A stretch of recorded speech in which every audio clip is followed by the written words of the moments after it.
Donc, comme vous le savez, donc le PAMRAI, le projet d'appui institutionnel à la mobilisation des ressources et à l'attractivité des investissements, est un projet qui, entre autres, par rapport à son soutien au ministère du Développement industriel et des petites et moyennes industries, a eu un volet dédié à l'Association sénégalaise de normalisation, volet dans le sens de l'appui à la mise en œuvre de la politique nationale qualité. Donc avec plusieurs volets qui couvrent les aspects de normalisation, d'évaluation de la conformité, de la promotion de la qualité et de la culture qualité notamment. Et c'est à ce titre-là que le PAMRAI a appuyé financièrement à hauteur de plus de 200 millions de francs CFA, donc l'ASN. Donc pour pouvoir développer davantage les activités de normalisation, donc où les membres des comités techniques de normalisation ont été mis à niveau, de nouvelles normes ont été élaborées avec l'appui naturellement du PAMRAI dans le sens de la mise à niveau des membres des comités. En matière d'évaluation de la conformité pour les activités de certification, le PAMRAI est en train d'accompagner l'ASN à l'accréditation, d'abord certification produit, ce qui a été un résultat obtenu.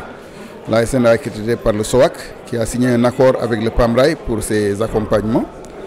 Et le SOAC est signataire aujourd'hui d'accords de reconnaissance mutuelle avec la coopération africaine d'accréditation, l'AFRAC, et en même temps avec l'ILAC au niveau international. Ce qui signifie que les certifications produits délivrées par l'ASN auront désormais une reconnaissance internationale. Donc ça va faciliter les échanges, ça va davantage garantir la santé et la sécurité des consommateurs pour des produits de qualité. L'autre chantier, c'est la certification système que l'ASN veut développer et cherche cette accréditation-là.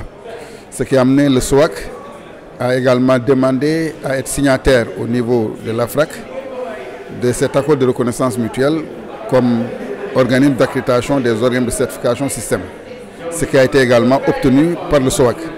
Donc l'ASN qui a introduit son dossier, une fois qu'elle serait accréditée, ferait que les certifications de système que vous avez entendu parler, ISO 9001 pour les systèmes de management de la qualité, que la plupart de nos entreprises aujourd'hui ont visé et qui ont fait l'objet de certifications d'organismes internationaux, pourront être désormais confiées à l'ASN.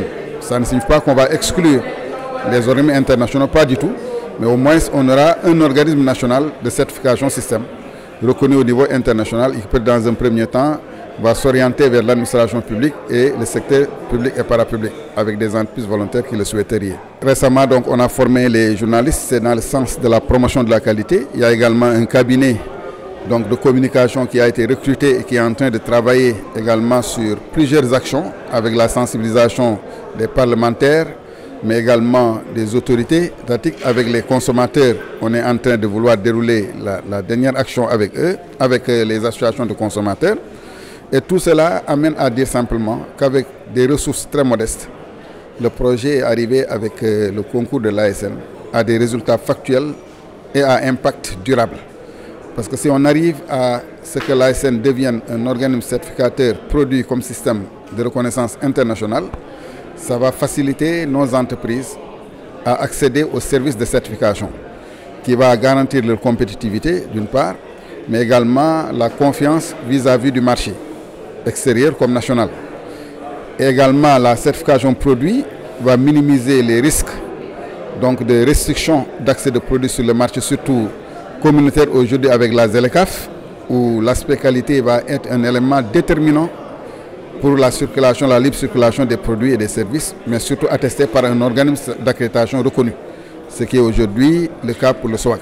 Donc pour répondre de manière claire à votre question, ça va être quand même un appui à impact direct, et ça c'est un des résultats attendus du projet, aussi bien vis-à-vis des consommateurs que vis-à-vis de la compétitivité des entreprises de manière globale. Voilà, c'est de pouvoir consolider.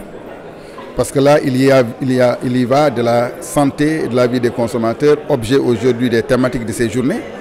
Parce que si on a l'assurance que les produits qui sont mis sur le marché sont des produits sains et sûrs, ça c'est à l'actif du consommateur et ça impactera naturellement sur le budget de la santé publique.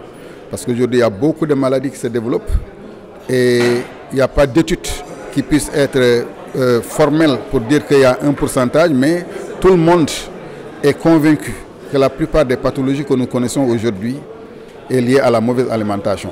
Et conséquemment, si on arrive à pouvoir qualifier de manière systématique ces produits-là, sera à l'actif des consommateurs. Avec les acteurs économiques, ils vont essayer de franchir le marché régional comme le marché international. Donc cette certification sera également un moteur pour pouvoir faciliter l'accès sans entrave systématique des produits sur ces marchés-là. Donc c'est d'amener les uns et les autres à se mobiliser davantage. Et je pense que le secrétaire général du ministère l'a dit tantôt, avec ce qu'on est en train de travailler avec le président du conseil d'administration pour la refonte des textes de l'ASN pour lui donner la place réelle qu'il sied, avoir les moyens de sa politique, mais également toute l'autorité qui s'imposerait pour arriver dans le sens de la préservation des consommateurs.